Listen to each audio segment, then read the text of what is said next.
من بی خود و تو بی خود، ما را که برد خانه.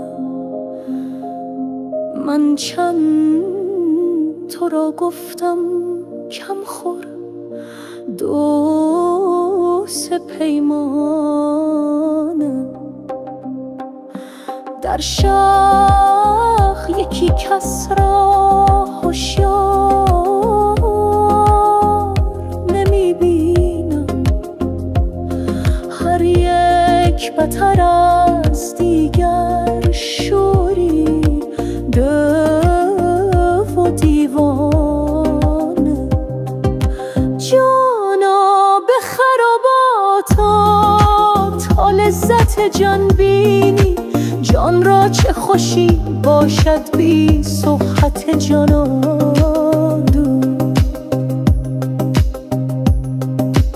هر گوشه یکی مستی، دستی زبر دستی، آن ساقی هر هستی با ساغر شاهانه.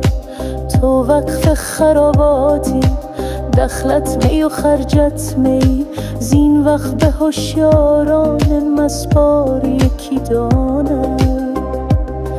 ای لولی بربط زن، تو مستری یا من؟ ای پیش چو تو مستی، افسون من افسانه. از خانه برون رفتم، مستیم به پیش آمد، در هر نظرش مضمر صد گلشن و کاشانه.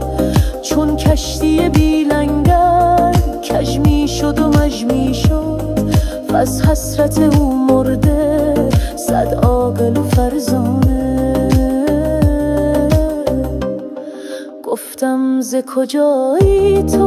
تسخر زد و گفت ای جان، نیمیم ز ترکستان، نیمیم ز فرغانه، نیمیم ز آب و گل، نیمیم ز جان و دل، نیمیم لب دریا، نیمی همه دردانه.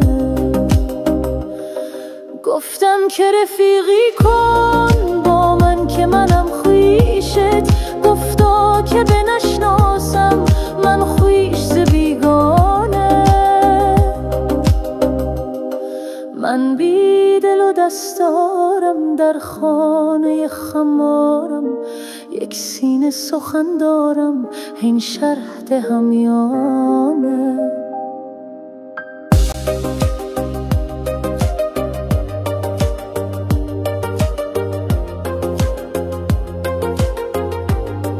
در حلقه لنگانی می باید و لنگیدن، این پن ننوشیدی از خواجه عریانه.